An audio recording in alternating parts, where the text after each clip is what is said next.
Mr. Jimi Wanjigi. Michelle. Thank you for speaking to K24 TV. Thank you for coming. We're here to speak about the state of Kenya's economy, and specifically Kenya's public debt.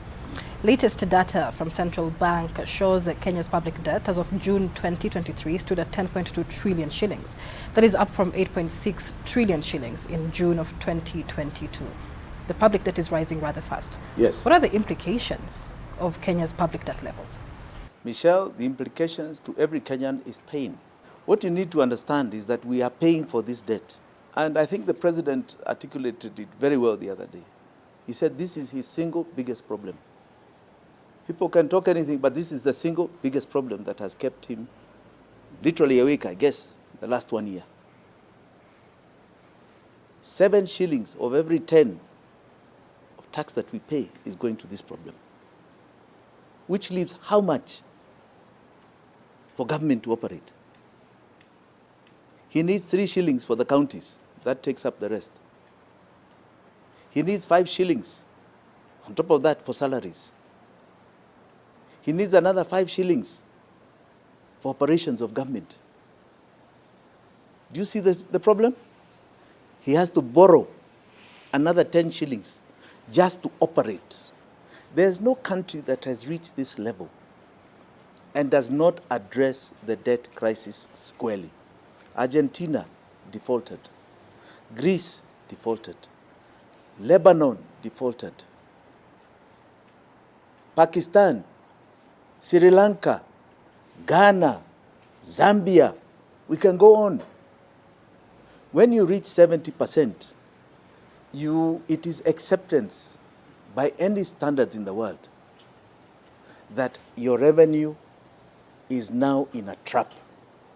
You're going to need more and more to survive, and you have to address this debt issue. Well, the president says it keeps him up at night. Is he being honest, in your opinion? Yes. This is a president that got to power with a lot of promises to Mwananchi. And there is no way he is able to fulfill these promises with this problem.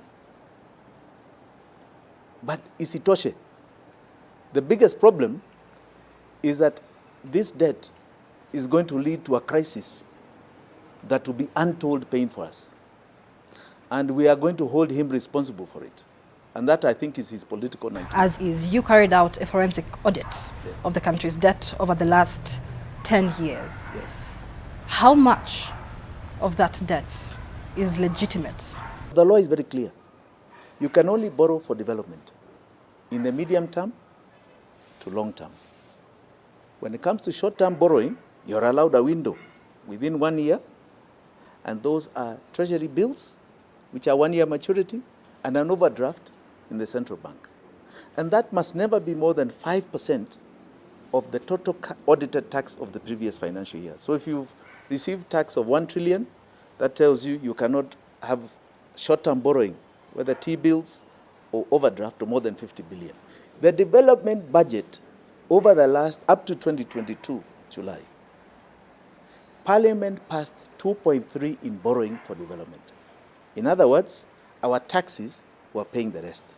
Now, when you look at the development budget, over those years, it was 6 trillion. That means Parliament passed 2.3 to be borrowed. The rest was coming from our taxes. Simple. But the government at the time borrowed to the extent of 4.6. 2.6, that is not on the budget. 2.6, that did not go towards building a bridge or a road, or even, though the law does not allow, to pay a salary. So, if it was not on the budget, it did not come to our benefit. And this is the position we have held. Whatever did not come to Mwananchi's benefit, that did not follow the laws, we should not be held responsible to pay it. But let me add, in as much as the government borrowed 4.6, our taxes, our contribution from our sweat, paid 5.6 over and above what was taken.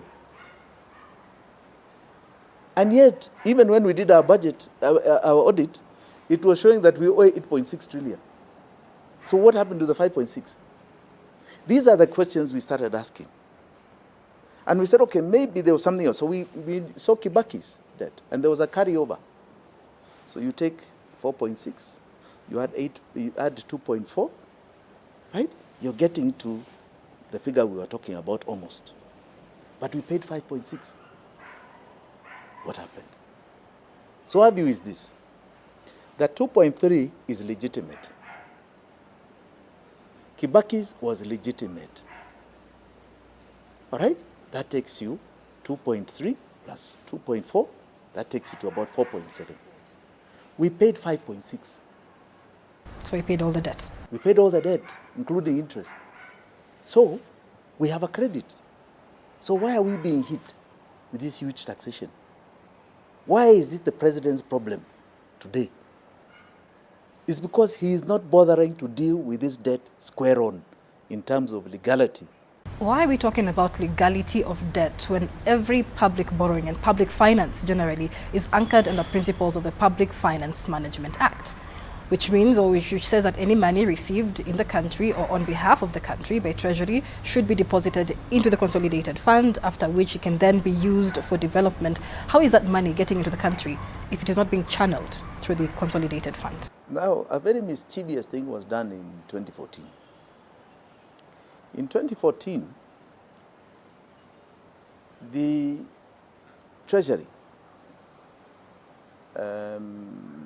proposed amendments to the Public Finance Management Act that anchored a new way of receiving government revenue, aside of the consolidated fund as stipulated in the Constitution.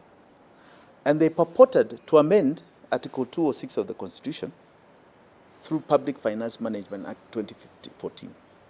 And it said this, that somehow or other, money can be received by others. Our tax revenue can be received by others.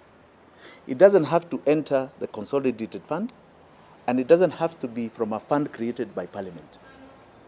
There is another way you can receive it, as a bank agent or some clearing or some other aspect, okay, which is unconstitutional.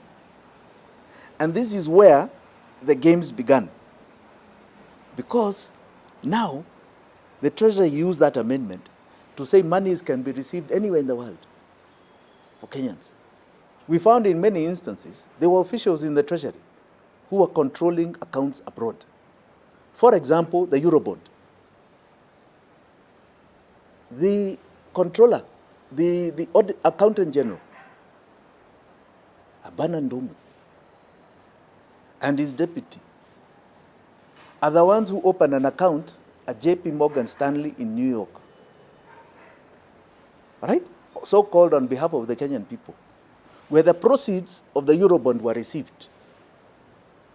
And then from there they were dispersed.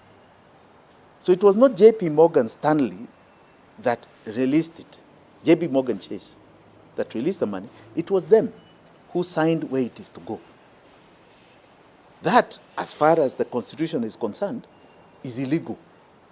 We said, let's look at the totality of all our expenses, the totality of our actual tax returns, how much money we actually received, KRA, from our taxes, and what is the difference.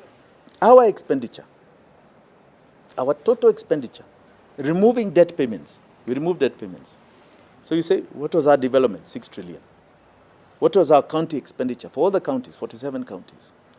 What were the salaries of government, national and county government? What were the operations? What were the pensions, allowances, everything? Totaled 14.6 trillion over 10 years to June 2023. Note that figure, please, Michelle. 14.6, big figures. You said, okay, how much has KRA said they have collected? Actuals, 13.3.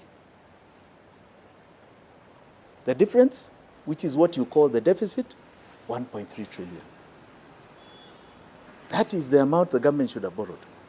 But what did they borrow? Over 10 years. Over 10 years, correct. What did they borrow? 7.7 we found. when you really look by June 2023. Now a year on to our audit, 7.7.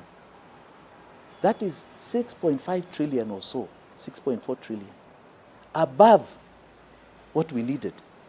That is like 60 years worth of borrowing.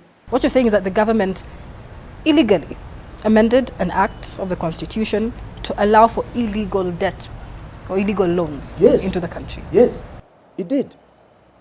It did. That is a fact. I hold this position, and I hold it firmly. Kenyans do not owe anybody anything if we talk about legality. We have overpaid our debt. And for those that may be viewed as legitimate, all right, then we paid the wrong people. Monies they were not due. And we just need to get that money back and pay the legitimate people. Is the Kenya Kwanza government, led by President William Ruto, being honest in its efforts to solve the country's economy? I do not believe they are. In fact, my view of his speech is that he says he's trying to solve it, but his programs are being frustrated by courts and by people who are going to courts. He is preparing us for the excuse of why he's going to default. He's going to default and say it's because those people who rushed to courts and got judges to approve what they did have stopped my programs. So now they are the reason why we are defaulting and why Kenyans are going to face more and more problems. Your forensic audit covers 10 years. William Ruto has been in office for 1 year.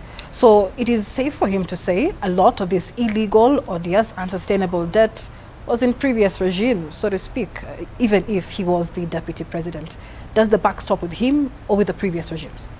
Up until the budget of 2023, the previous president was responsible.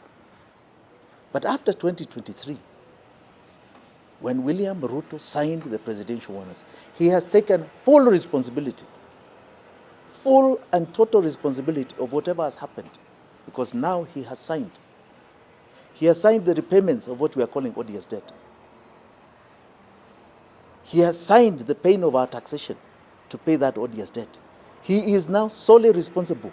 But why should the ordinary Kenyans, the hustler that William Ruto campaigned for, why should they care about this information? What is this public debt going to cost them? When they get to the point that they can't sustain and they go to default, now they come for your savings.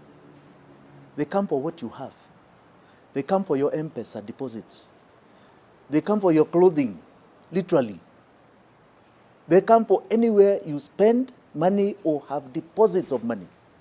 Anywhere where you have an asset, they come to take. Because it is our responsibility. We are the guarantors, like a SACCO. You have 3 guarantors to a SACCO. Person doesn't pay, the rest have to pay. Does the president, in your view, need to address the illegality or unconstitutional amendment of the Public Finance Management Act as it is now? He needs to address that. He needs to address what we are calling odious debt. Is he in a position to say we will not pay 70% of the current debt as it stands because it is in question? Yes. It is illegal, He it is can dubious. actually sit back and say, whatever is in question, we suspend payment. The one that is not, we continue. He has that leeway, but he doesn't have the courage. Why do you say that? It may be a consequence of how deep he is in it in the past.